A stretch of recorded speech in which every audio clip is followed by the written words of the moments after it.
ASF ఆధ్వర్యంలో October 22వ తేదీ నుంచి నవంబర్ 12వ తేదీ వరకు ఈ రాష్ట్రంలో నెలకొన్నటువంటి విద్యారంగ సమస్యలు పరిష్కరించాలని చెప్పి 26 జిల్లాల మొత్తం బస్సు జాథా నిర్వహించడం జరిగింది.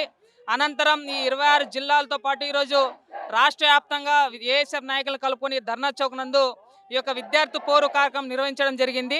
ఈ కార్యక్రమం యొక్క ముఖ్య ఉద్దేశం ఏంటంటే, ఈ విద్యాశాఖ మంత్రిగా కొనసాగుతున్నటువంటి నారా లోకేష్ గారు ఆనాడు అధికారంలోకి రాకముందు యువగలం పాదయాత్రలో విద్యార్థులకు అనేక హామీలు ఇచ్చి, నేను అధికారంలోకి వచ్చినటువంటి 100 రోజుల్లోనే మెడికల్ విద్యార్థులకు శాపంగా మారిన జియో నెంబర్ 107, 108 రద్దు చేస్తాను, అదేవిధంగా పీజీ విద్యార్థులకు శాపంగా మారిన జియో నెంబర్ 77ను కూడా 90 రోజుల్లో రద్దు చేశామని చెప్పి అధికారంలోకి వచ్చి ఈరోజు 17 నెలలు పూర్తవుతున్నప్పటికీ కూడా అంగరంగ వైభవంగా సంవత్సరం పాటు మా పాలన మంచిగా జరిగిందని చెప్పి సంబరాలు చేసుకుంటున్నారు తప్ప విద్యార్థుల ఖాతాల్లో పెండింగ్లో ఉన్నటువంటి ఫీజు రింబర్స్మెంట్ బకాయిలు ఒక్క రూపాయి కూడా జమ కాలేదు.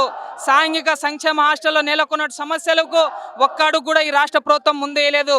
కాబట్టి నారా లోకేష్ విద్యాశాఖ మంత్రి గారికి ఆల్ ఇండియా స్టూడెంట్ ఫెడరేషన్ ఏఎస్ఎఫ్గా ఒకటే ప్రశ్నిస్తూ ఉన్నాం. విద్యాశాఖ మంత్రిగా నువ్వు కొనసాగడానికి అనర్హుడివి. మేమేదో గొంతమ్మ కోరికలు కోరడం లేదు. మీ నాన్న సంపాదించినటువంటి హెచ్హెచ్ కంపెనీలో మేము వాటాలు అడగడం లేదు. మా పెండింగ్లో ఉన్నటువంటి ఫీజు రింబర్స్మెంట్ బకాయిలు చెల్లించండి, సంక్షేమ హాస్టల్లో మౌలిక వసతులు కల్పించండి, సంక్షేమ హాస్టల్లో విద్యార్థులకు మెస్ కాస్మెటిక్ బిల్లులు ఏర్పాటు చేయాలండి. ఇదే విధంగా పేద బడుగు బలహీన వర్గ విద్యార్థులు చదువుకున్నటువంటి వైద్య రంగాన్ని ప్రైవేటీకరణ చేస్తూ ఉన్నారు, దాన్ని విరమించుకోండి అని చెప్పి ఆల్ ఇండియా స్టూడెంట్ ఫెడరేషన్ ఏఎస్ఎఫ్గా ప్రశ్నిస్తూ ఉన్నాం.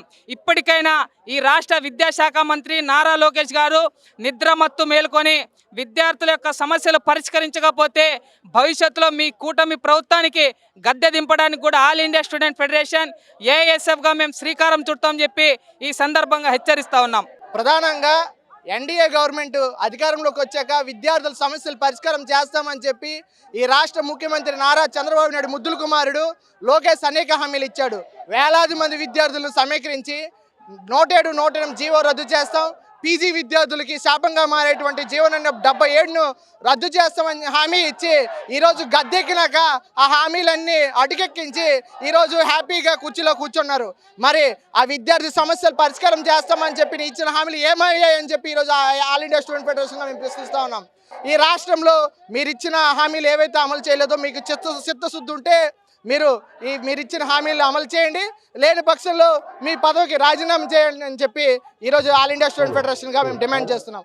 రాష్ట్ర వ్యాప్తంగా పెండింగ్లో ఉన్న ఫీజు రియంబర్స్మెంట్ స్కాలర్షిప్ 6,400 కోట్లు విడుదల చేయాలి.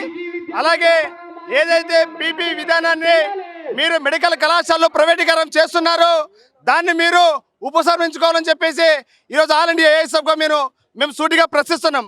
మరి అదేవిధంగా మీరు యువగలం పాదయాత్రలో పెద్ద గొప్పగా మా పార్టీ అధికారంలోకి వస్తే పేద విద్యార్థులకు మేము మేలేస్తామని చెప్పారు. మీ పార్టీ అధికారంలోకి వచ్చి 18 నెలలు గడుస్తున్నా ఏ రోజు కూడా ఈ రాష్ట్రంలో పేద విద్యార్థుల పక్షాన మీరు నిలబడిన గగనం లేదు. మరి అదేవిధంగా మేము ఒక్కటే అడుగుతున్నాం, మీరు యువగలం పాదయాత్ర ఏదైతే పేద విద్యార్థులకు హామీలు ఇచ్చారో వాటిని అమలుపరచాలా.